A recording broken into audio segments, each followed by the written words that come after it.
think what we're going to do is just quickly do some introductions.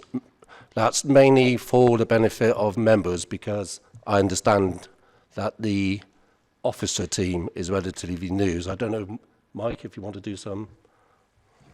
Yeah, thank you, Chair. I mean, CAS is a very familiar subject matter at Scrutiny over the last couple of years, but there's been a turnaround in the team since officers last presented to Scrutiny, as well as there been obviously some relatively new members as well. So thank you for the chance just to explain who's here. So John Smith, who's recently appointed as the Director of Economy of Place, has taken up leadership of the project. And perhaps, John, you could introduce the team who are actually here today and just say a bit about people's respective roles. Yes, thank you, Chair. Thanks, Mike. It's actually the slide that's up on the top, Chair, does actually include the, but purely by chance, the team. So, Mike very much remains as the Programme Senior Responsible Officer. Yes, I've taken over the role as the programme sponsor. Nikki Beardmore left around August, so that's my role. Mark Sheffield, who's to my right, he's a colleague, a strategic partner. He's taken over the role as programme delivery lead. Adam's, I'm sure, a familiar face, and Adam Crowther to a number of you. He's the head of strategic city transport, and he remains the technical lead for the programme. And Laura Preston, who was involved in the programme previously, is the programme manager. Okay, thank you for that, John. Before we move on to apologies, we've got brief agenda item 1A, which Lucy is just going to quickly cover.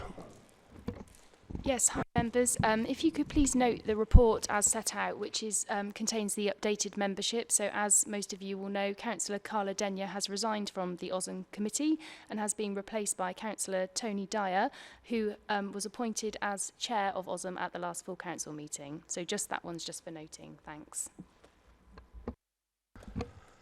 Thank you. Move on to apologies. I'd just like to note what, as a group of elected members, what a splendidly diverse group we are. Thank you for that, Steve.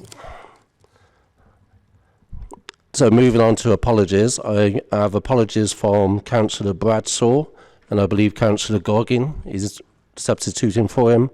And I have apologies from Councillor Tim Kent, and I believe Councillor Hartley is substituting for them.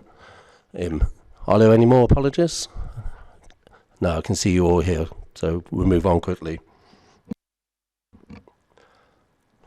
Do we have Chair, any... there is an area committee meeting this evening, so if this goes as long as it's scheduled, I'll be leaving part way through the meeting. Understood, Steve. We'd be sorry to see you go, but understand that. Do we have any declarations of interest?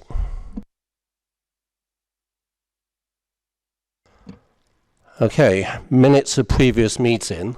Because this is being scheduled extraordinary, we are not in the cycle for minutes completion, so the minutes of the previous meeting will be available at our next scheduled OSM meeting, which will be in January. Chair's business, there is none. So we're going to move on to public forum. There have been 7 statements received. We do have a microphone available for anybody who wishes to speak to their statement. Is there anybody here who wishes to do so? Okay, well, the statements have been received and have been circulated to all members, so we are aware of them. We now move on to questions. Again, we have questions from Jeff Gallin, the Chair of Totterdown Residents Environmental and Social Action. We have questions from Suzanne Audrey. We also have questions from Gavin Spitterhouse of Bristol Clean House Alliance, who I realise is here. Would you like me to read out the responses to the questions? And do you have any follow-up questions? Okay, thank you very much, and thank you for coming tonight. And we also have questions from Councillor Lisa Stone and Councillor Ed Plowden, who have also sent their apologies. Chair, can I mention something? I don't think we haven't seen the responses. We've only got the questions and statements. Have they been sent separately from this? Okay. Sorry, I was in a meeting, so I haven't seen this. Never mind.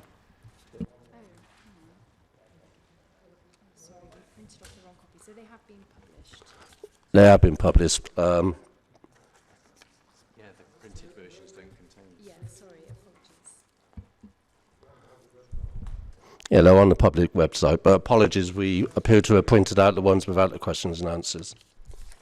I'll recirculate the link now. Lucy's going to recirculate the link so everybody can see those. My apologies.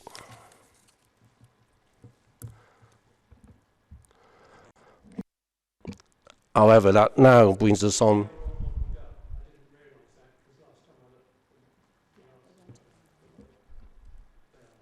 They are.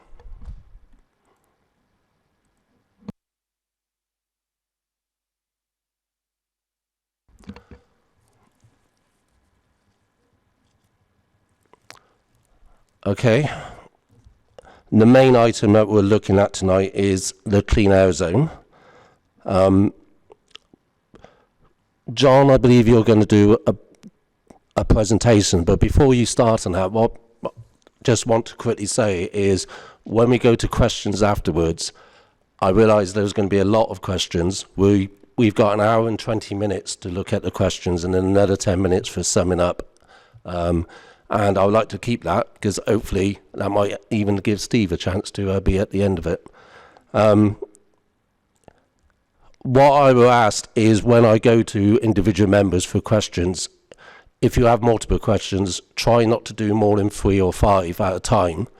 You will get an opportunity to ask further questions, but I want to give everybody the opportunity to ask questions during this session.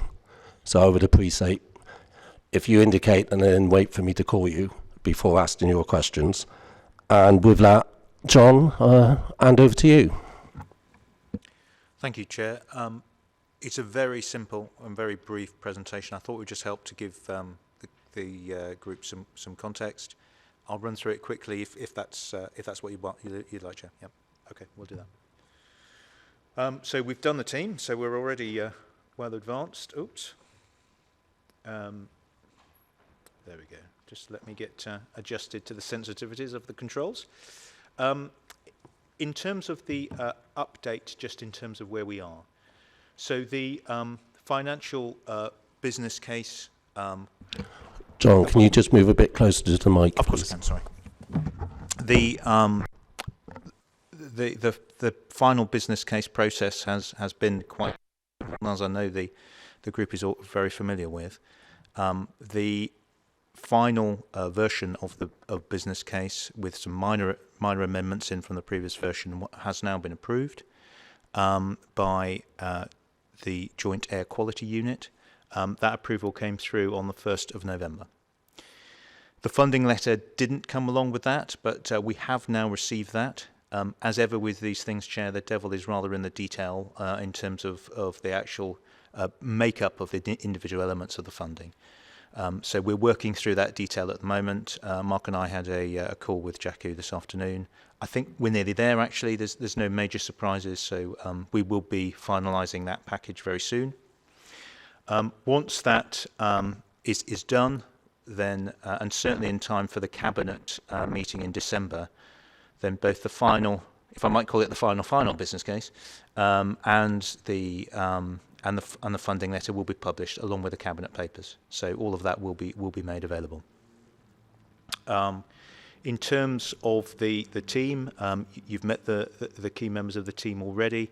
Just to say that the implementation work has already started and is already in train, and we've already actually put an emergency decision through the process which Mike signed off to get certain aspects of the programme moving. So we're not waiting for that finalisation process. We're getting on with it.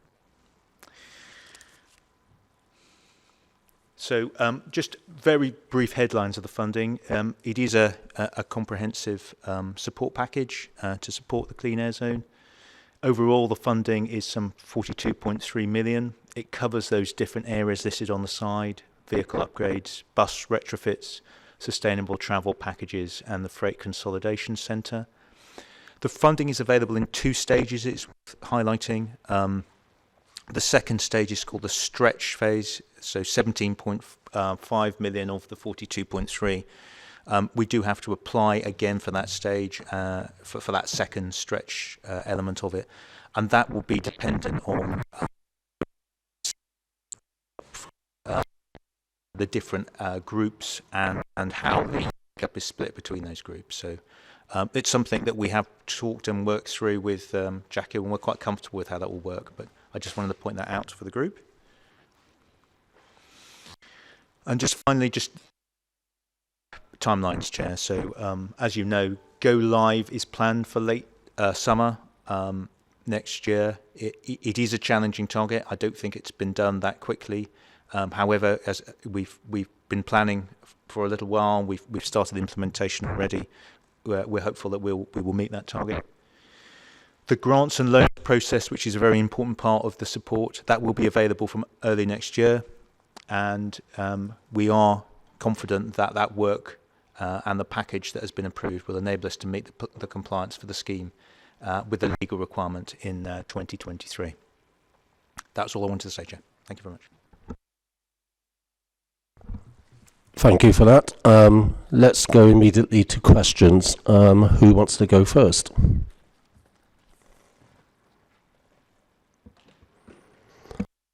David. Thank you, Chair. I've got some questions surrounding electric vehicles for the scheme. I'd like to know what the expected split of the replaced subsidised vehicles will be: taxis, vans, private vehicles, or buses, or LGVs. Also, what will internal combustion engine and hybrid vehicles still be a valid replacement? Because I think their lifetime is quite short and not a good investment. And also, how will the council make sure that the investment that they're making in the subsidised vehicles actually stays in Bristol and doesn't disappear off to make Leeds a cleaner air zone? Please. Thank you. Okay, we'll answer those, Chair. So on one was about I'm going to look around the team who's best. Adam, is that okay? Yeah, I don't have the exact detail on that, but we can go through the FBC documents and provide it. In terms of the other 2 questions, ICE engines will be under the scheme. That's part of the kind of framework for CASs. Obviously, we'd like people to be going for electric vehicles, but there is a significant cost difference. There's a certain amount that we can provide in terms of grants and loans on each different vehicle class, and that's set by JACU. And also, in a lot of cases, electric vehicles are not really at the stage yet where they are viable options. So this applies to HGVs, all sorts of different vehicles. The third part of the question, I know I can answer it, but I've forgotten what the third bit was, sorry. About how we maintain that investment in Bristol as opposed to it going somewhere else. Yeah, so in order to qualify to to receive the funding, you have to demonstrate that you regularly go into Bristol with that vehicle. So that will be a process that will enable us to ensure that we're only funding people that are coming in and out of Bristol. If someone then moves city, that would be obviously difficult for us to avoid, but there is a process to ensure that it's not a kind of free-for-all for people that aren't needing the funding. Councillor Gollop. Thank you, Tony. one of the advantages of having been involved in lots of these meetings on the clean air zone is that I've had vast amounts of information. One of the problems is I can't remember which bit is most recent, so I do apologise, probably Adam in particular, if there are things that have changed. But what you persuaded us of was the power of the threat of the clean air zone altering the way people purchase vehicles and planned. So the fact that we're now talking of implementation being a year later than was, or more later than was originally intended, I imagine will have an impact on the vehicles that will be paying the charge. I also would imagine that the proposed bus gate at the top of Park Street, for example, will make a difference to the flow of traffic that will come into the clean air zone. So has that been modelled, and have we looked at what impact that has on the revenue that the scheme generates? Because if the direction of travel is going in the direction you assured us it would do, and we are going to be compliant by 2023 anyway, are we not at the stage where the threat of the clean air zone is itself going to be sufficient to bring about the desired effect without needing to spend the money on putting in the equipment to enforce it? Because in the original model, one of the major costs was actually the removal of that equipment as soon as we'd achieved compliance. Yes, so the modelling accounts for the fact that the zone is coming in partway through the year. The modelling is quite complicated, but also quite simple in some ways, that it takes a whole year approach. The assumption, if I can describe it with my arm, is that you've got a kind of slope that's doing that, where that's partly due to the natural changeover in vehicles, that vehicles are getting cleaner. It's partly due to people being aware that the CAS is coming in, so there's just an overall cleaning up of vehicles. Then partway along that line, there's a big drop, which is when the CAS itself comes in. In terms of whether the CAS is needed, it's needed to drive that drop and that change in behaviours, because of the non-compliant vehicles, there are a number of different things that people do. Some of them change their vehicle, some of them drive around the zone, some of them stop doing their trip, and some of them change to a different mode. I think we also need to bear in mind that we've got £42 million worth of investment that we're putting into the city, so that will be for upgrading vehicles, but also other things like enabling people to have free bus tickets, to get bike hire, etc. So there's a lot of money being invested to drive the slope of that line as well, and that only comes obviously with the zone as part of the overall package. Yes, there are costs to decommissioning. We'll have to see what happens with the zone once it's gone in, and we've seen that it's been effective and worked before deciding what happens with the equipment. In terms of Park Street, that scheme, the delivery of it is probably going to be kind of 2024, I would imagine. You know, we're still going through the business case process at the moment, so it's likely to be after the compliant year has already happened. The model itself obviously is based on a baseline data that has been used for the whole way through the process, so it can take account of things that have happened. So we've incorporated the street space schemes, the closure of Bristol Bridge, etc. But we can't include things that haven't been signed off, if you like, in terms of the clean air zone. So the modelling we've seen from kind of looking at these schemes, we'll consider it in the whole, but at present we can't kind of incorporate Park Street into the existing modelling.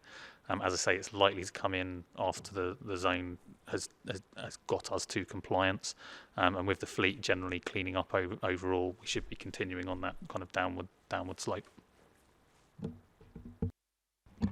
Councillor Fodor. Thanks very much, Chair. So, I mean, we've been talking about this for many years, as Councillor Gollop said. One of the things in some of the earlier conversations was how ambitious the discussions were. But looking at the ministerial letter now, it talks about achieving compliance in nitrogen oxide, which to my mind is, can we scrape through? If we get compliance, it becomes legal, then no other measures are needed, and this natural replacement cycle will kind of keep us legal. There will be a gradual improvement, but it's not about the ambition of cleaning up the air fully. It's about achieving that legal compliance. And so an awful lot of the measures and the funding seems to be to replace like with a cleaner like. So just make sure enough stuff is clean enough to keep us compliant and get through that deadline in 2023. So my first question is really, are we really being ambitious? Could we use it to actually clean things up more and get rid of some of the related issues of congestion and other pollution that's not even being counted in the legality? That's one question. The second one is actually different. It's about conversations we've had going back, I think, 3.5 years in the room next door, about all the problems and worries people have around the effects around the edge. And when I finally got an answer to a question, I was told, well, it won't make things illegal around the edge. And I wasn't asking that. I was asking about all the impacts on communities around the edge, which is not about, is there air legal? It's about, is there tons more rat running or people dumping vehicles and walking in and cycling into the centre and so on. So I'd like to know, is there a resource to help people around the edge of the system as well? Thanks. I think Mike would like to respond to that.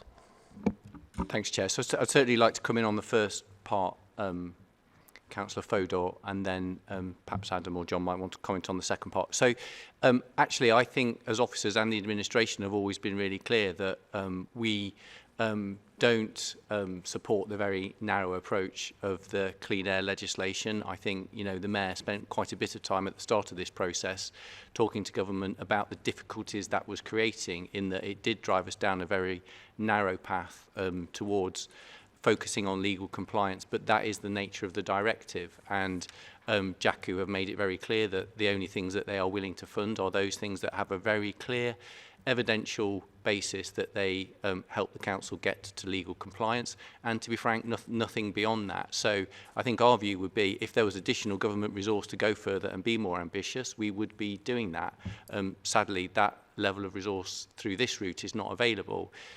However, of course, the council has been pursuing a wider range of sustainable transport measures in the city that have brought progress elsewhere despite that. But actually, I think we would share your concern, Councillor Fodor, that the legislation has been very narrow, and that has caused us problems, actually, and we would have welcomed a broader approach from government.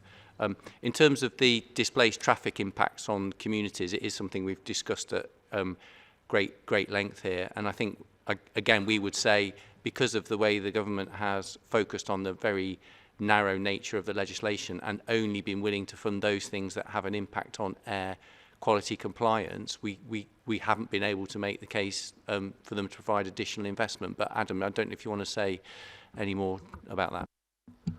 Yeah, if I start with the second point first, and it actually applies to the first point as well. The JACU have been very clear that the only funding they'll provide is directly for things that drive the clean air process. So they won't fund mitigation. So where we've sought funding for cycle schemes, etc., they've rejected that, and they've said actually there's other funding for that, which, you know, is fair enough. We've done things like Bristol Bridge with that other funding, and we have other funding pots that we're bidding to for cycling schemes and public transport schemes. That also means there isn't any funding right now for doing that mitigation around the edge of the zone. In terms of the technical kind of modelling details of it, we expect about 70% or slightly over 70% to be compliant when the zone comes in. So there's about 30% of vehicles remaining. Of those 30%, there's lots of different things that they decide to do. So 30% of vehicles do not divert because quite a lot of people will get on the bus, will walk or cycle. Some people just cancel the trip. Some people will have upgraded their vehicle with the support package that we're putting in place. So you end up with a reasonably small percentage of vehicles that will look to go around the outside of the zone. Some of those may try to do rat running movements, and I expect when we first put the zone in, there will be people, you know, trying to figure out the best ways for them to get around the city. That should calm down over a period of time. The other kind of key point is where, for example, a vehicle decides it's going to go down St John's lane to avoid going in the zone, there will be other vehicles that currently go down St John's lane that will go, well, actually, going along York Road isn't a problem. now because some of that traffic has moved this way, and then the compliant vehicles will move onto York Road. So there'll be a bit of a rebalancing. Now, in terms of the pollution impacts of that, because the zone cleans up all of the fleet, it means that those vehicles that are still driving along St John's Road or Lane, I always get confused between the two, they will be cleaner anyway. So there will be compliant and non-compliant vehicles still on that road, and they will have been cleaned up by the investment and by the change in behaviour that the CAS is driving. Plus, overall, there is that reduction in trips overall, which also helps to reduce the air pollution being emitted. We have committed either way that once the zone is in and we can see what those impacts are, we will have income coming in from the charges on the zone, and that income can be used to mitigate those impacts in those areas. But we don't have the kind of go-ahead or the resources to be saying exactly what those requirements are going to be at this stage, but there will be money to do mitigation where it's needed. Is this a direct response, Martin? Yeah, sure. Yeah, thank you. So the funding will steadily diminish because the fleet cleans up. So the fewer the non-compliant vehicles are, the less the revenue. So have we modelled how steeply that funding might drop? Obviously, there are uncertainties, as you say, quite rightly. But how time limited do we think any revenue will be? So I think probably the best takeout figure from the FBC is we did a number of sensitivity tests, but the one that was assumed to be most likely generated 18 million over 3 years.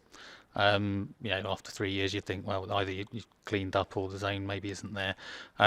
18 million is a lot of money to spend on mitigating the impacts. So we have to wait and see what happens, because it depends on how people behave and how effective the funding is that we've secured. The sensitivity tests go anywhere from it generating nothing to generating well over 20 million. But the one that was felt to be most likely is around 18. Councillor Hartley. Thank you, Chair. I had an initial question about the closure of Cumberland Road.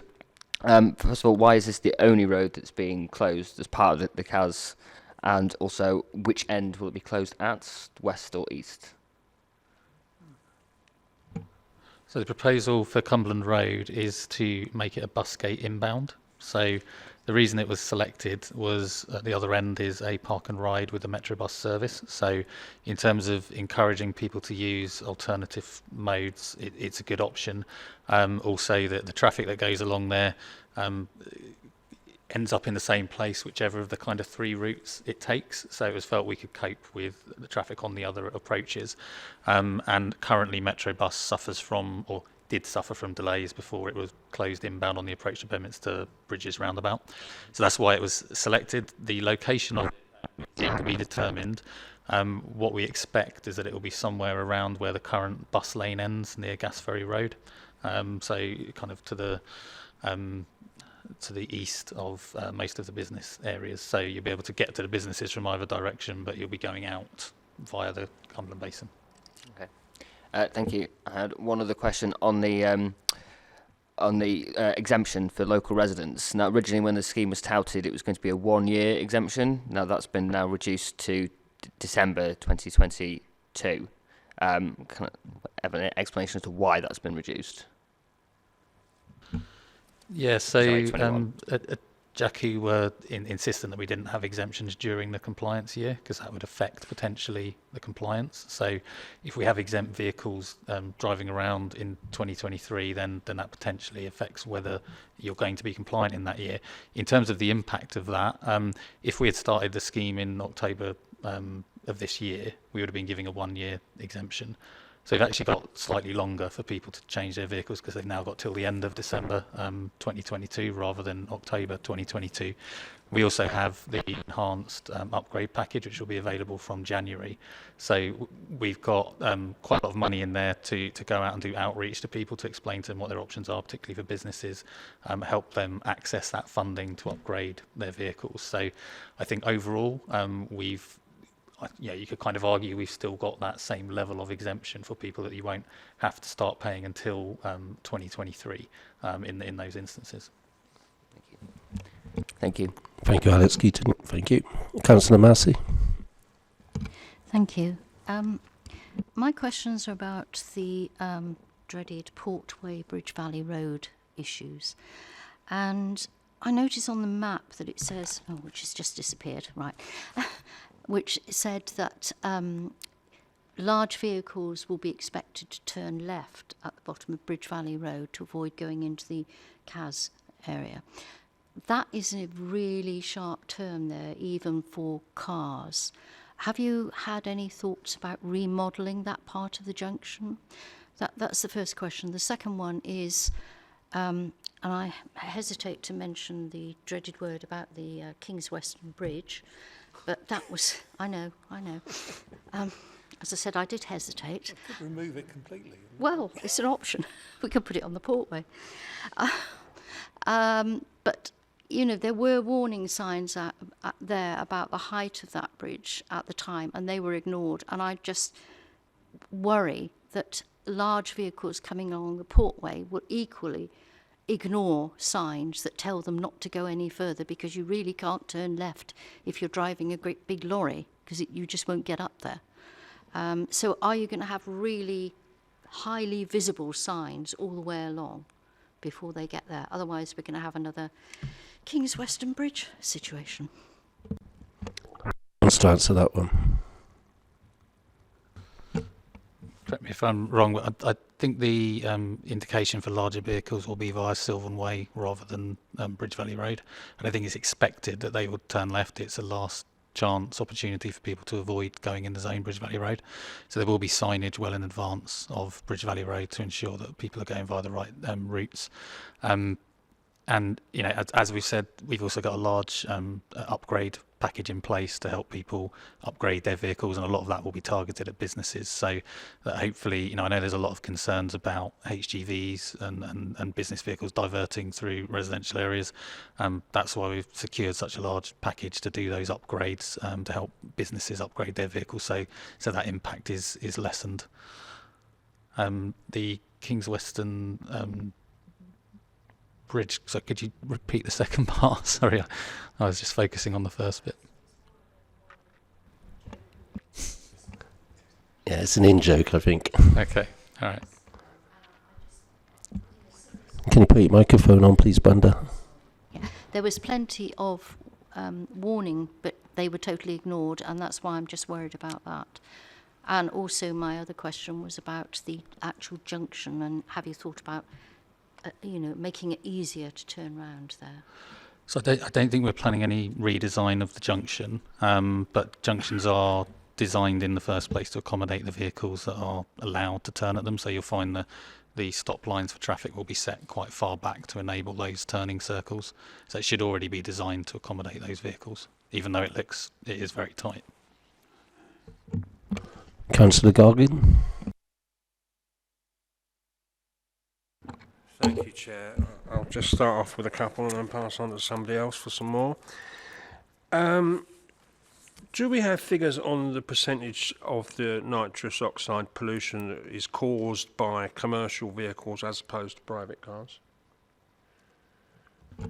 I don't have the figure to hand. I don't know that I've seen that in the modelling. The model basically has a build-up of all the vehicles in it and then applies their emissions based on the topography as much as anything else.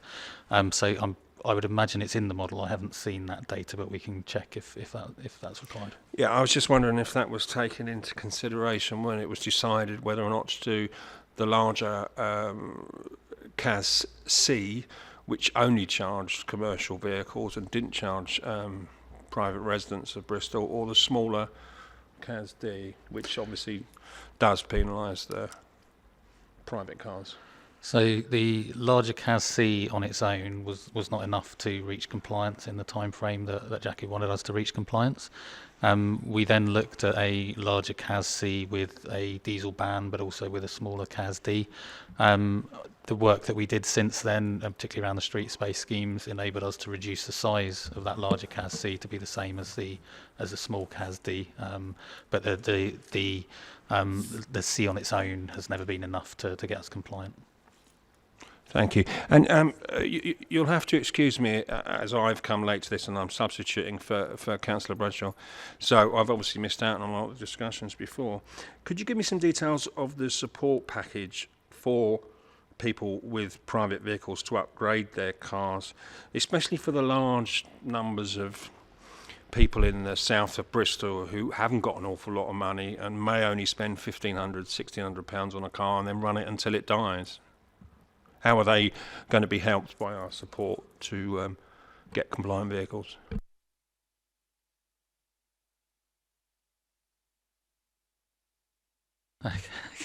The funding is going to be prioritised for low-income earners in the first instance. They will have to demonstrate that they're going into the zone regularly. So, you know, if you go in once a year, you're not going to be able to necessarily access the funding. There is a set amount of grant and a set amount of loan. That's set by JACU. So we kind of have to follow the limits that they enable us to set. We can find the exact numbers for you in terms of what the support will be. Yeah. I'm just interested as to whether it is actually feasible for some people with any level of support to actually become compliant or not. You know, if you're spending 10, 12, 15,000 pounds on a car, fair enough, you can make decisions around that, but there's an awful lot of people that aren't in that position, obviously. Yeah, there will always the petrol cars that are pre 2004, 2005 are compliant. So there ought to be an option for everyone, I think, to make use of the scheme as they need to. I think, John, you want to add something? Yes, sorry about that. Yes, Councillor, I could give you an indication if that would help, because I think it's a very valid question. This is part of the package, of the financial package. We're just finalising with JACU at the moment, but the latest basis we're working on, there'd be up to a £2,000 grant for a private car, and there'd be access to subsidised finance of up to £5,000. Councillor Fodor, I believe you wanted to come in again. Okay, thanks. If no one else has not spoken yet, in terms of the arrival of this scheme, clearly it's been controversial. There's been presented as a cost. We're getting funding and so on, but I'm just sort of thinking of it from the other direction. Why we have to do it, not just for compliance, but because actually it's affecting people's lives and health, and there are costs and damage that we're going to improve. Is there a figure for how achieving compliance will actually, the value of achieving compliance in terms of healthier lives and reduced costs on their health system and impacts on households? Do we have those figures to say, this is positive, look what we're saving? We do. I don't have them. I don't have them in my head. But in the either the financial or the economic assessment, it sets out the net health benefits of the scheme. So I'll see if I can dig. Councillor Gollop. Oh, thank you, Tony. My next batch of questions really are carrying on from the discussion on the Portway. And the first thing I'm wondering is the conversation about support for businesses and those using commercial vehicles. And I suppose my concern is not what it should be for the Bristol businesses, the small Bristol businesses, of what support they get to replace. But that support presumably won't be for larger businesses who pass through Bristol on their way to wherever they are taking their loads. So I have a number of concerns. I'm trying to imagine what the vehicle numbers would be that are coming along the Portway when they know that they can't go into town because they will be penalised. So what the numbers would be that are coming in, what the numbers are going to be that are going to be directed up Sylvan Way, and where they're going to be going and how we're going to be dealing with that. Because I'm trying to understand, are they then going to be trying to get around to the other side of Bristol without going into the clean air zone, in which case that is going through a massive number of residential wards. And if they are going to be going into the clean air zone, can you find a way of directing them and charging them in the clean air zone rather than trying to turn to go up Bridge Valley? Because that does seem, even if they're not allowed by a weight restriction up Bridge Valley, they will try and go up there if they suddenly discover they're going to be paying £100 if they go in. And the congestion and chaos that will cause seems to me to be worrying. I have a concern about what happens when we get the not infrequent motorway closures. Is this a windfall for the council because of all the people that it will be able to fine for coming in along Bridge Valley? That would seem to be grossly unfair if that were to happen, and that's not our residents who are going to be affected. It's people from outside the city who won't know, who will be following a diversion. And I just worry about the moral position on that, however much their vehicles might be contributing to lack of clean air. But I have a real question there. And the final point is one just relating to the interaction between North and South Bristol, where I really feel, and my residents feel, there is an enormous barrier being put there that will actually discourage communication between north and south of the city, and that can be families, but that is also a very significant amount of work, men going in both directions, for whom a £9 a day charge would actually be a significant penalty, and potential replacement of vehicles is nothing like as simple as the support package sounds very generous and sounds wonderful, but actually to the business people who are already struggling in the current climate, that is potentially a real challenge. So it's a problem, in my view, that it's threatening areas where we see we need to create work and jobs. It's going to be making it harder. And it's going to be making it harder as well for people who buy services from those people to do so, because the costs will go up. So, and I'm saying all that in the context, I recognise we have to improve the quality of the air, but I'm really concerned about the social impact it has on both sides of the river in a city that seemed to be divided, where we actually ought to be making it easier for both sides of the city to work together and communicate together. And we are in fact putting an enormous barrier in place. That, I realise, is a wider issue, but I really would hope we could have some further discussions about that before the actual final scheme is implemented, because we've got to find ways of mitigating those negative impacts. I think, I'm seeing Paul nodding, for our communities on both sides of the river, we've got to make sure that doesn't create a bigger divide. Thank you, Chair. If the M5 closes, the zone will not be enforced. So we will allow people to come down and go through the zone without being charged. On the first point about lorries that are from further afield, I would expect them to be targeting their trips from the strategic road network. So rather than coming down Portway and thinking, oh, I've got to a clean air zone and turning left, hauliers at a kind of national size will be looking at these things, as we're not the only people with a clean air zone. There's a number of them around the country, and they'll be planning their trips. So if they're coming from the M5 and they need to get to sort of Easton, for example, they're not going to come down the Portway and then decide to go via Sylvan Way. They're going to use the M32 and take the alternate routes further afield, I would expect. So we will have very clear signage directing where people should go if they've gone the wrong way. But I would expect that the vehicles that are going from further afield and that maybe aren't as able to obtain the funding as others would be planning their journeys further in advance. In terms of that link between North and South Bristol, it is obviously a challenge. What we've been doing of late is arguing with JACU about getting additional funding for the support package. So, we've secured, I think, about £10 million extra into that support package to help us provide support to businesses. And the biggest chunk of that money is for business support to help them upgrade their vehicles.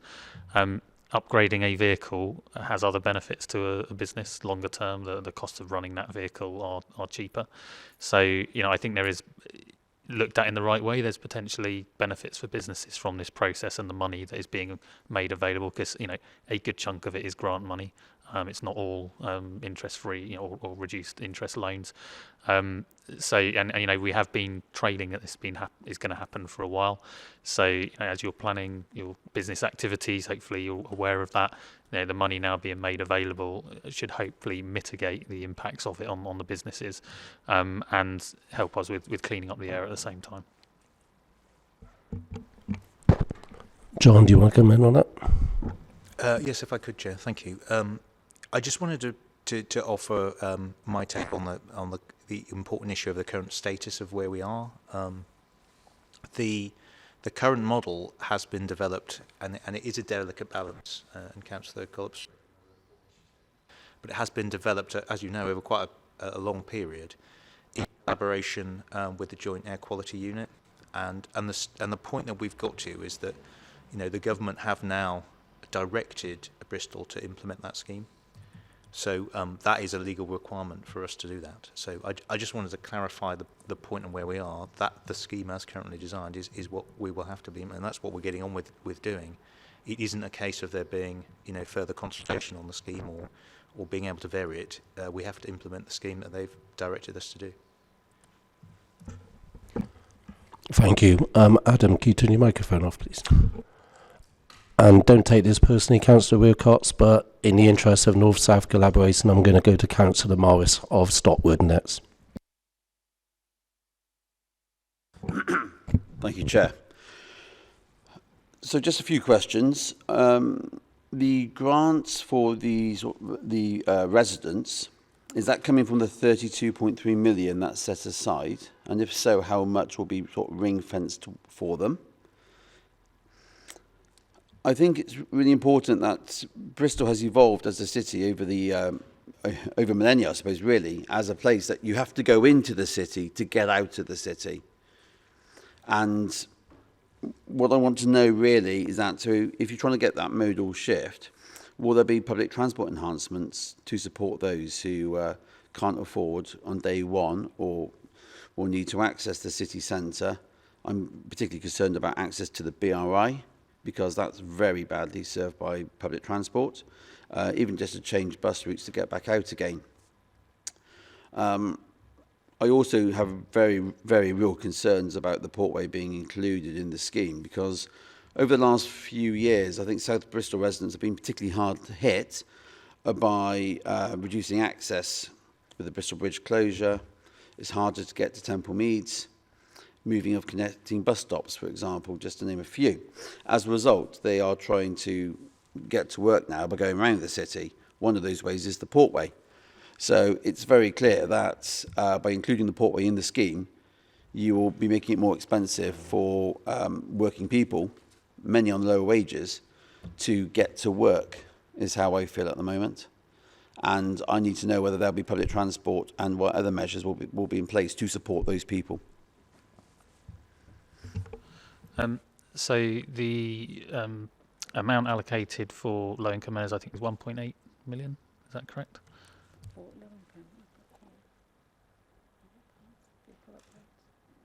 Yeah, I think it's 1.8. And I think it's kind of important to remember. Essentially, what we're doing is buying people's vehicles, reselling them to kind of put money back into the fund is how it works. So I think it's 1.8 million that is allocated for private vehicles. In terms of bus travel, there's some money for free bus tickets for people that want to move from non-compliant cars to using the bus. In terms of actual kind of upgrades and infrastructure, that's a separate programme of work. So we have the Sustainable Transport Settlement that the government has recently given, which will look to provide a number of public transport upgrades depending on what we secure from it.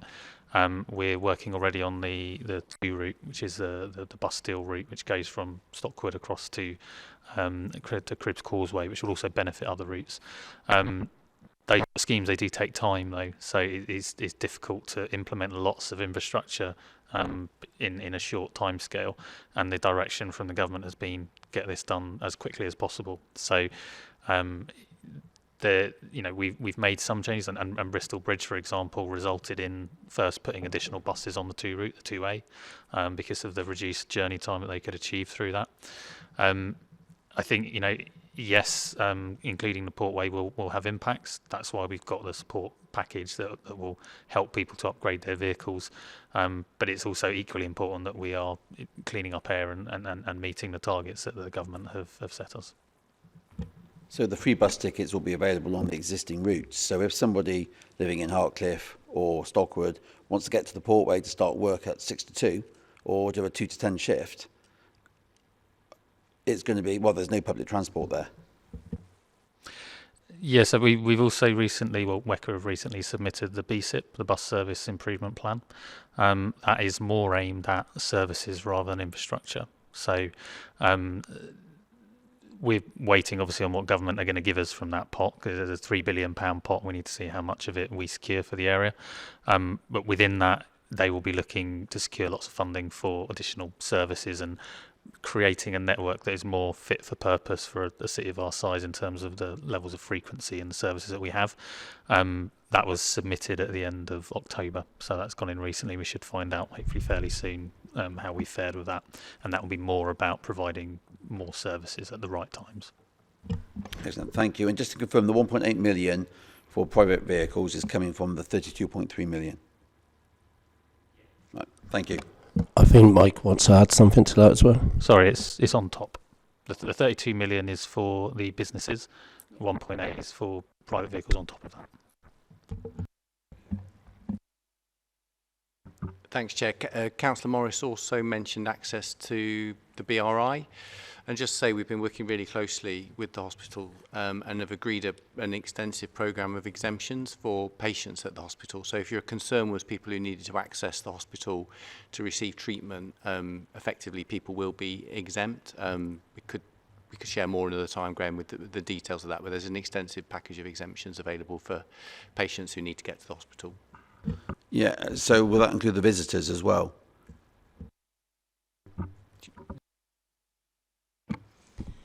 Hi, yeah, so we have put together some exemptions for visitors who are obviously going in on a regular basis.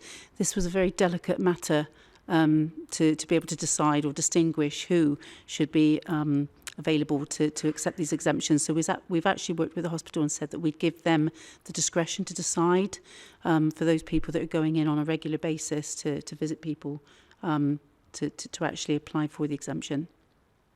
Right, yes, obviously my concern again is the buses from South Bristol stopping on the centre, stopping at Union Street. You've then got to walk down and then up to the hospital. It's not going to be easy, and I think we need to have a real look as a city as to how we can improve access to the BRI. Thank you, Graham. Councillor Wilcox, you're next, and then I have Councillor Hartley. Thank you, Chair. Back to some more tactical things. We've already talked about Cumberland Road and that being one of the fast-track measures that's coming online. There's also included in the fast-track measures is our signalling improvements.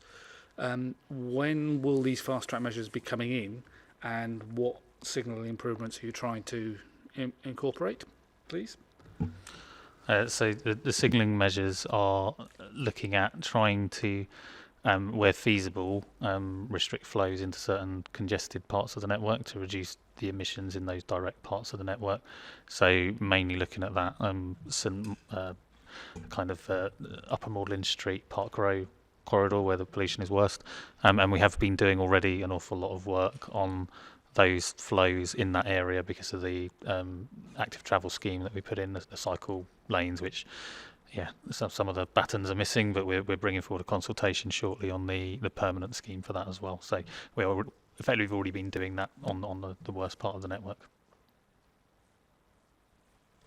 And when will they be coming in? When will the closure on Cumberland Road be coming in?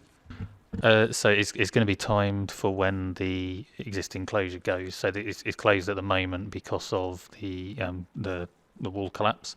So as that completes, we'll look to implement the long-term bus gate closure. Is it just in a slightly different place? Okay, and what mitigation measures will be put on to Horton Street and Wade Street, where people will be turning left off the M32 to avoid the CAS, because I'm concerned that that's the end of the Concord Way and it's a heavily used cycle route. So we don't have any specific plans at present. We will look at what happens in terms of flows, and if we feel there are issues, we'll look to mitigate them. We do have a zebra crossing there at the moment, obviously, which you'll be aware of. If there is significant increases in flows, we can look at what we do with that crossing point, and we could fund changes if we needed to. One more. Just wondered about what modelling had been done about allowing non-compliant polluting vehicles to actually go up Bridge Valley Road, because obviously they're going to pollute more as they go up one of the steeper roads in Bristol, and I'm concerned that will just be creating more pollution.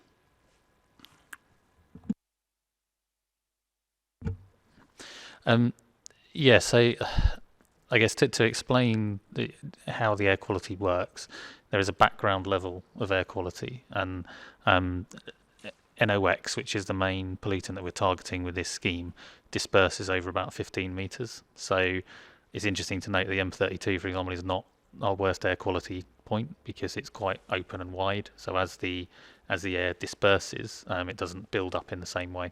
Whereas Upper Magdalen Street, because it's got the canyons, it does build up. So there's a number of factors you've got to consider about how bad air quality gets, and it's partly the topography. So what the sides of the road look like, the buildings around it. If it's hilly, then yes, you'll get more emissions because it's harder for the engines, and it's also about obviously the number of vehicles. Somewhere like Bridge Valley Road, it's in a gorge, but it's a pretty big, wide gorge. The pollution will disperse relatively quickly. The background level across the whole city is the background emissions from everyone's vehicles, if you like. So I couldn't give you an exact figure, but it's between 15 and 25 across the city, dependent on where you are. And then when you get closer to the main roads, it will go up to the kind of 40, 50 level where it's bad quality. That background level will decrease across the whole city from the scheme because you're cleaning up the whole fleet. You are reducing emissions across the whole city, not just in those bad locations. So whilst it still continues to disperse, there's less of it across the whole city dispersing. And yes, some areas will get very slightly worse air quality. We looked at previous scrutiny at a number of the roads around the edges of the zone, and there were some increases in traffic flows on some of them, not huge. The net increase in pollution, there was probably only one road, I think Lower Ashley Road, where we were seeing any significant increase in pollution because of that impact of the fleet being cleaned up and the reduction in overall trips across the city. Lower Ashley Road is one we will need to keep an eye on. It didn't show it going above the legal limits, but it is a difficult road to do much different with because of the location that it's in. Councillor Hartley. Thank you. A couple of questions on the financial side. Of the total 42 million of the funding package, 11.9 million is in the initial funding, and there's the further 17.5 million in stretch funding. Where is the other 13.1 million coming from, and when will we receive that? Because that's not very clear in the report. The 11.9 million was what we were awarded by JACU up front for the physical delivery of the scheme. So they wanted us to obviously get on with building stuff, so they gave us the money when we were looking at doing a larger zone, like the medium-sized zone, which was 11.9 million. They've now said you don't need all of that because your zone is smaller, so we're spending less money on the actual physical infrastructure. So some of that then turns into the support money. We then get granted the rest of the support money, which we'll start distributing in January, and that takes us up to the stretch limit, and then the stretch limit is the additional on top that we can secure if we use all of that and we demonstrate that there's need and demand for it. Thanks. And in the low-income threshold going up to 27 million, is that 27,000? Is that per person or per household income levels? As per person. Per person. Okay, excellent. And one last question. In terms of the grants and the loans, will you be able to utilise both the grant and the loan within one purchase for an individual or a business? So use the 2,000 grant and the loan? Yeah, I believe so, yeah. Okay, and what rates will the loans be applied at? Is it be market rate or below market rate? 20%, but we pay the VAT. Is that right? We pay the interest. Oh, we pay the interest. Right. Okay, thank you. Councillor Massey. Thank you. I just wanted to add to the bit about visitors parking at the hospitals, because it isn't just the BRI. I think it's important to remember it's also the Children's Hospital, St Michael's and the Heart Institute, and some of those, particularly with the babies at St Michael's, it can be a prolonged time when they're in there, so we need to make absolutely sure that those hospitals are included as well as the BRI and visitors from there. Thank you. Yeah, the whole lot of those areas are included in the package with the hospital. So we've got the Royal Infirmary, the Heart Institute, the Royal Hospital for Children, the Haematology and Oncology Centre, St Michael's Hospital, the Bristol Dental Hospital, the Eye Hospital, the Central Health Clinic and the Accident and Emergency Centre. So they're all included. John, I believe you want to say something. If it's okay, Chair, could I just add something to the explanation to Councillor Hartley from the... yes, I think you've asked two very good points there, Councillor Hartley. Both the monies and also what's available. I just...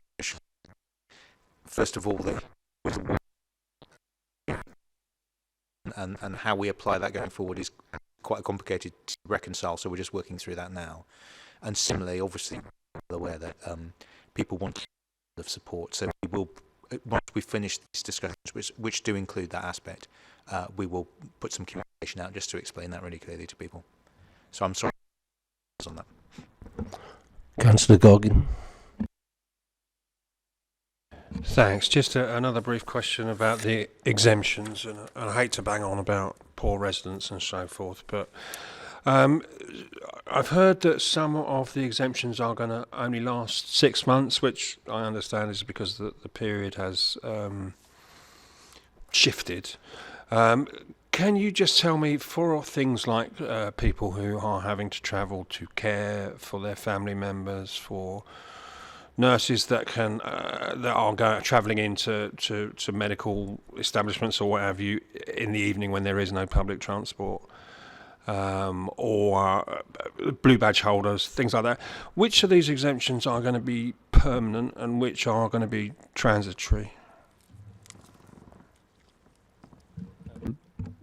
So there are a list of permanent ones that JACU give us, which is in national.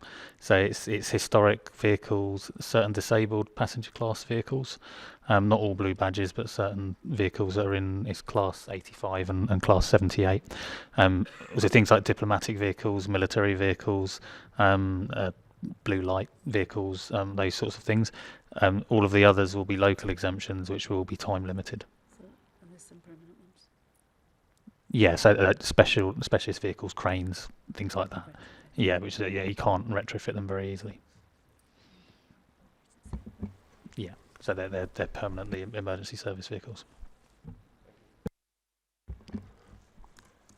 I'm just going to quickly take the opportunity to ask a couple of questions myself, if that's okay. One of the things I just wanted to ask questions about was enforcement, because we have had instances before where similar sort of things, not quite the same scale, has been introduced, and occasionally there's a lag behind people being aware of the new changes. So I'm just wondering how enforcement, is that going to be done in cooperation with the police or with other organisations? The enforcement will be done through ANPR cameras. So it will be there'll be a ring of ANPR cameras. It'll be enforced by our traffic services team. Sorry, Adam, just for the benefit of, that's an acronym, can you just explain what the acronym means? Yeah, ANPR is automatic number plate recognition. So it's a camera that looks at the number plate, reads it, and then matches it to a database, and in that database you have a list of exempt vehicles, and you have a list of vehicles that are not exempt, and they would either be charged, for entering the zone. Okay, second question from me is, obviously the clean air zone isn't going to exist on its own. There's going to be other potential changes coming forward as well. One of the things I'm also conscious of is we spent quite a bit of money on Metrobus, for instance, and that has been a relative success. But I'm also conscious that in South Bristol we have the South Bristol Link, which was supposed to be a Metrobus route, but still doesn't have the Metrobus service running along it. So will there be the opportunity to encourage services like that to be implemented? And that will come through the BSIP, the Bus Service Improvement Plan that WECA has submitted recently. So that's where we will see additional revenue funding for bus services. Yeah, the reason that service isn't there is a lack of revenue money to pay for it, not the kind of capital side. So WECA will be looking at that as part of the BSIP. Okay, and Councillor Foda wanted to come in, and then Councillor Hartley. Thank you. Yes, just fairly brief question, really. In terms of the immediate implementation of the scheme on the first days of it, is there an arrangement with emergency services or recovery service or anything for people who do kind of basically do stupid things and try and suddenly turn around in the wrong place and kind of get stuck? I mean, because there can be a bit of chaos around the start of some of these complicated schemes. Yeah, I fully expect in day one there will be a car in a very strange position, and probably a couple of vans as well. It's always going to happen. I've seen it when we've done other changes in the city centre, like with the city centre when we implement that design. The number of people that decided to U-turn in the little roundabout at the hotel, for example, there will be those kind of unintended consequences. Obviously, we'll be liaising closely with the police and others in the run-up to the zone coming in. We'll be working with the operations centre in Temple Street as well, to be monitoring the traffic and seeing what changes need to be made. And they'll be there with the scoot system to... Sorry? Okay. All right, so we've also got a mobile camera that will be driving around as well. So are you saying the traffic control system could be adjusted to deal with some of these? When you mentioned the scoot system, that controls traffic lights. The scoot will adjust to change green times to manage the traffic flows. So as people make different choices, there will be a period where it will get very busy over here unexpectedly and less busy over here, and the scoot will try and adjust those flows until things settle down to more of a normal. You can also intervene directly on the system and change things if there's issues, but generally scoot does a better job than we do of that. Councillor Hartley. Thanks, Chair.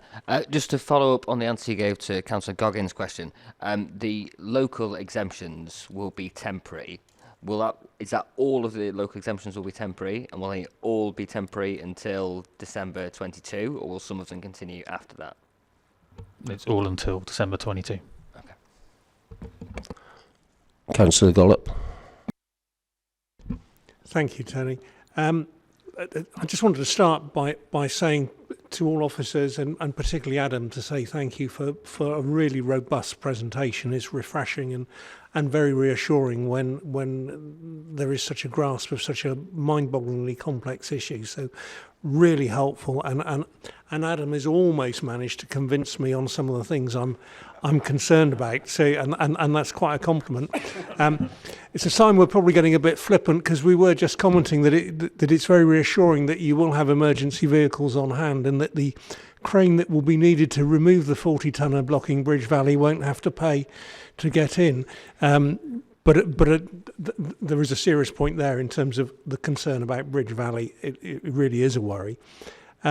You gave us very reassuring answers about visitors to the hospitals, but one point that's come out at previous meetings was a real concern about not just the visitors from within Bristol, but those who come from all over the southwest, visiting particularly sick children in the hospital and have continuing and repeated visits over many months. So I suspect all members would like the reassurance that the comments and answers you gave would apply to those families from outside the Bristol area who have got some really horrible problems to be putting up with, and we wouldn't want anything that we do to be compounding that. Now, I try at these meetings to not comment on things that are ward specific to me, but I can't help that. And one issue, you have convinced me on displaced traffic and even on displaced pollution, but I want to raise a question about displaced parking. Martin talked about it in terms of Redland Ward and the pressures it puts on your community. In Westbury-on-Trim and Henleys, and I'm guessing South Mead as well, we don't have parking zones. So we have all the people parking along the number 1, the number 2, and the other bus routes in the neighbouring roads that make those roads already impossible. And if we saw even several hundred vehicles choosing to not drive into town to avoid the penalty and instead choosing to park in our wards, that compounds a already very serious problem because those roads are saturated. And there is one particular parking problem, which is the fact that the yellow lines on the junctions are so short that cars trying to turn into roads legitimately are backing up onto the main roads that the buses are trying to get along because they cannot get in because of traffic coming out. So I'm really just flagging that up as a potential unintended consequence, because however perfect your modelling is, I recognise you probably can't tell me how many vehicles that's going to make turning into each of the roads in our wards. But it doesn't need to be many vehicles for that to compound a real problem. So I accept there won't be money in the budget for extending those yellow lines or other forms of mitigation, but it is a plea that a lot of our residential roads are turning into commuters parking for people who live outside the Bristol boundary. And I really do urge that an engagement with local communities and local councillors takes place to talk about this very quickly, because otherwise it is going to damage the communities that make up such a key part of our city, simply because residents will not be able to go out and about and utilise their own roads. So please, can you consider that and talk to us about it before the crisis that will arise comes about? If I take the second one, did you want to cover the first bit about that? So on the second point, as we said, we will have some funding available for mitigation. Yellow lines on corners are a fairly clear and to some extent simple one to do. The question is about resource and having the funding. We need to see, as I said, one of the sensitivity tests showed 0 additional income from the zone because everyone changes their vehicles. So we need to see how well it works before we know what funding we have available to make mitigations. And we have a lot of resource obviously dedicated to implementing the zone.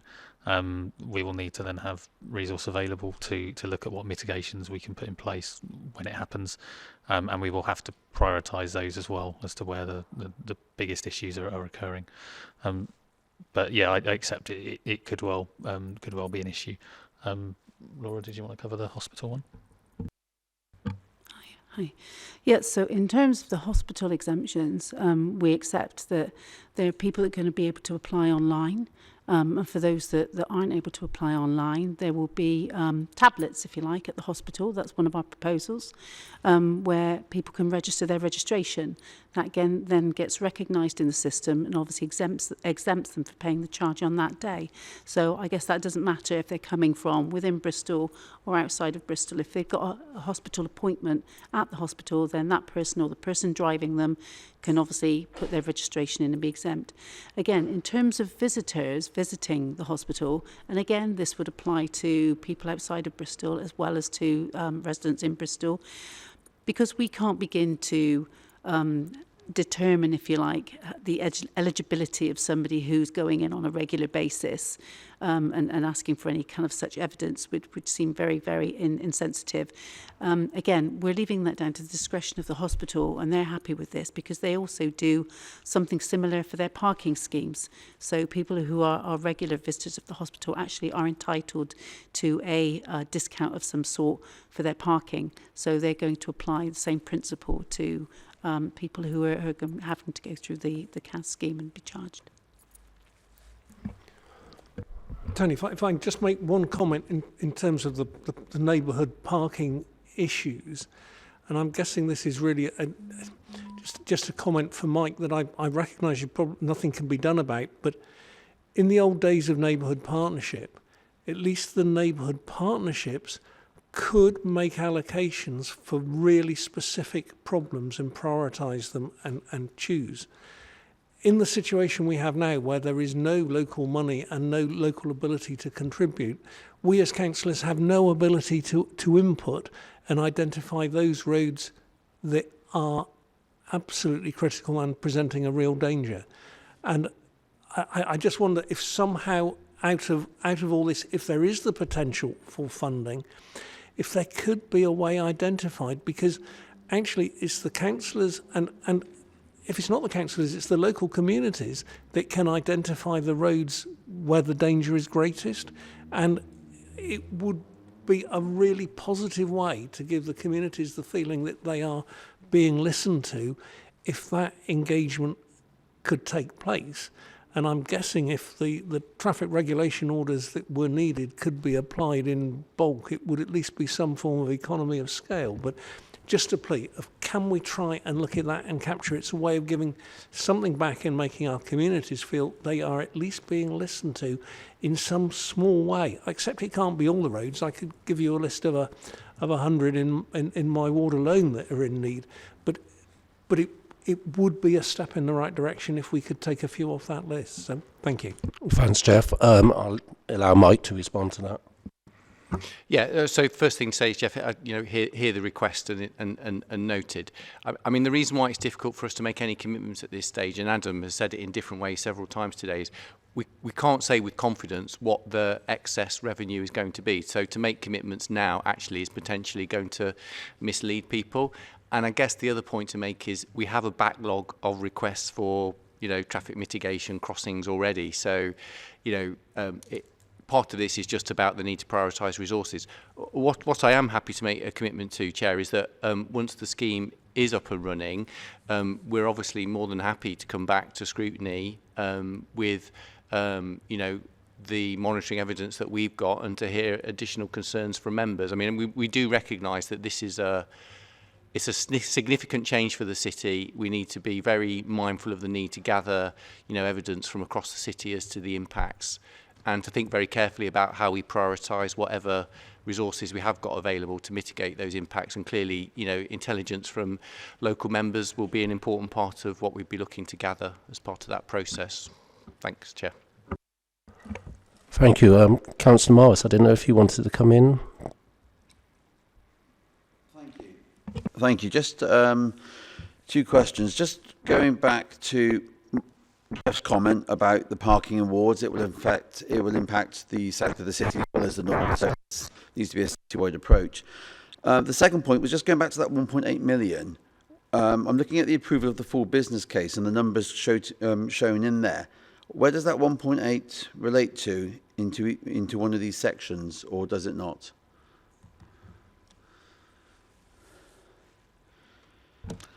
Is that the previous, the original full business case? I'm looking at the papers I've got in front of me, page 9, approval of full business case, and it shows the 32.3 million for the businesses, the bus retrofit, and then it says support for the purchase of new vehicles. Is that new buses, or is that where the residents will come from? The 2.1 million? So that's the bus retrofit. Is it the 2.1 million? Yes, that's for retrofitting buses. So that's purely for the buses. So The 1.8 million, where is that shown in this table, or is it not there?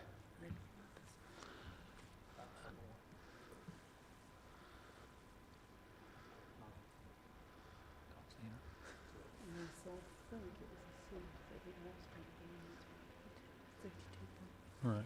I think it's separate. I think we'll have to come back and clarify that point. On my understanding is it was a separate amount.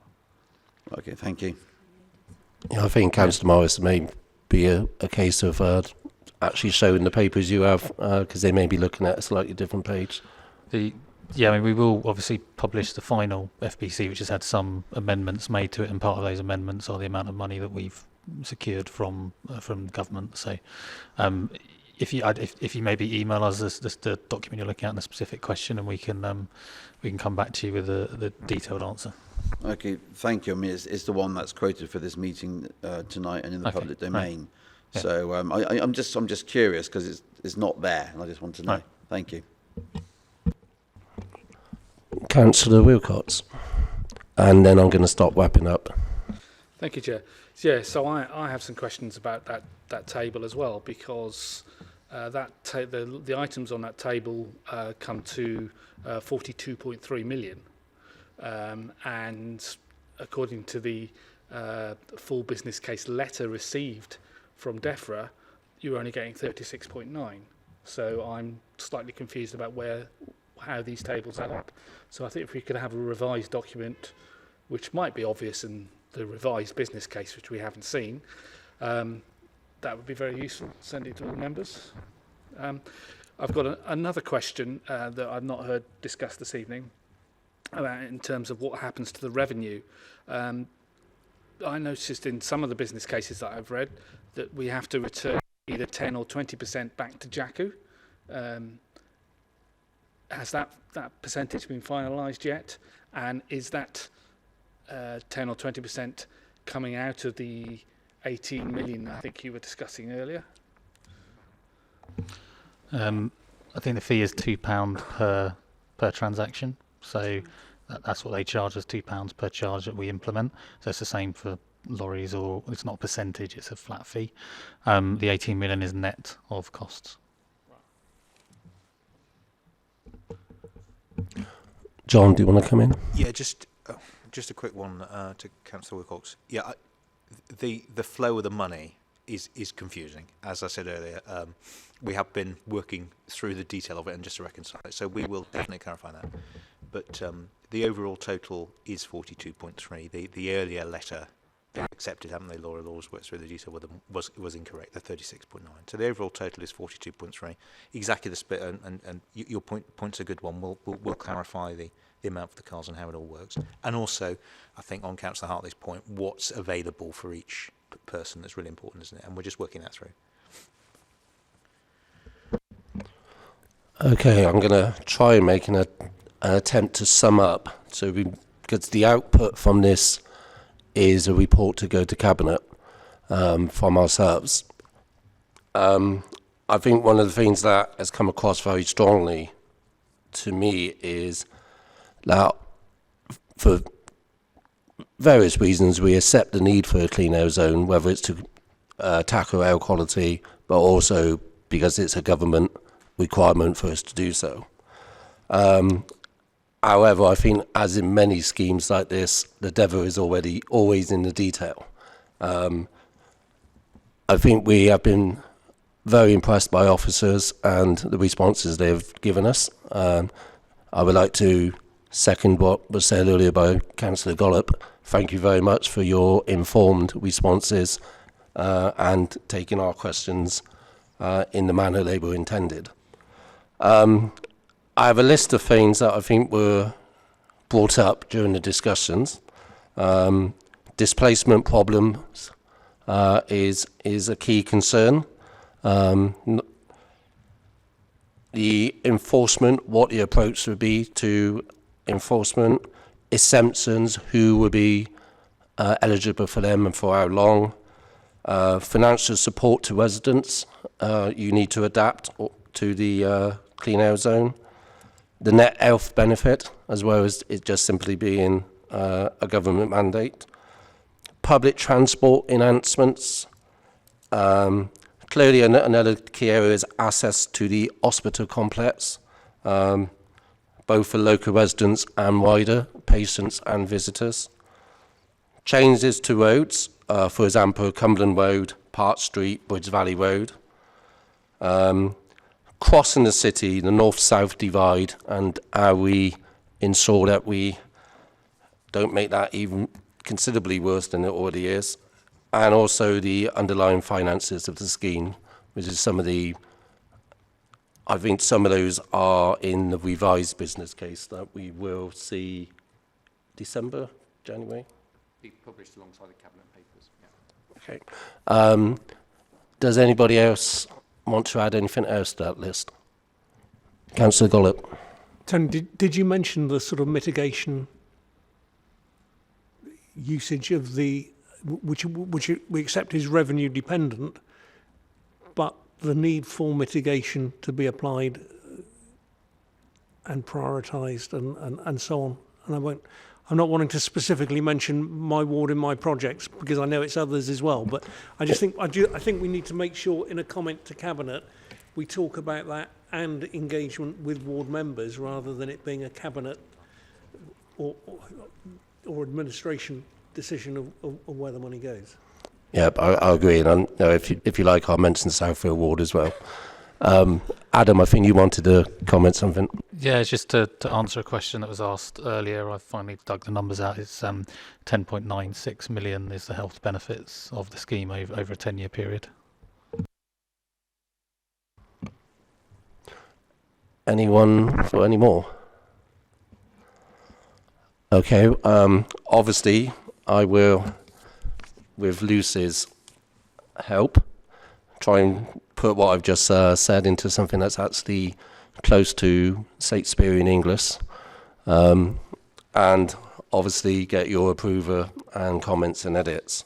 I think we'll now call that agenda item to a close, and I've lost my agenda list. Oh yes, Deep Joy, we have the work programme. The good news is we're going to shoot through these very quickly. So the work programme, Lucy.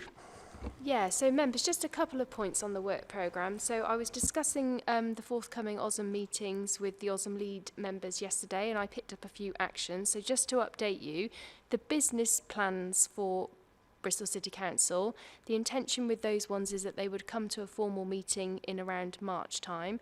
And officers are also suggesting that they run the workshop that you've had before. And I checked in with the chair, and I think he's supportive of that if everybody agrees. So if everyone's happy, we'll proceed with those arrangements. Also, just to confirm that One City Plan, your regular update that you have every year on that, would also go to the March meeting. And the other thing is to say that we've scheduled an OSM meeting on the 9th of February, at least provisionally, at 5 o'clock, and that will be to look at the company's business plans.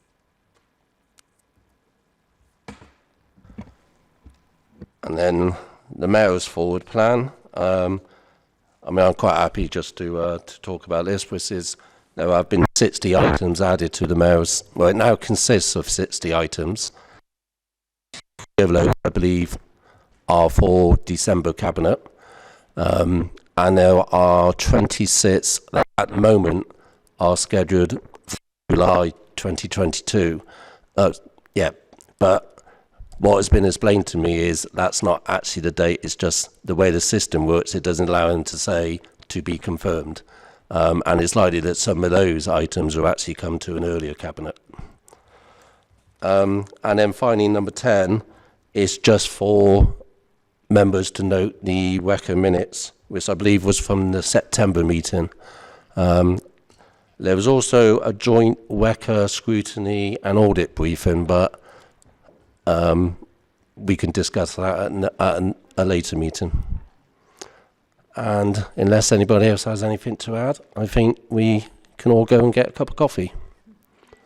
Thank you very much, and thank you for being so good on my first chow.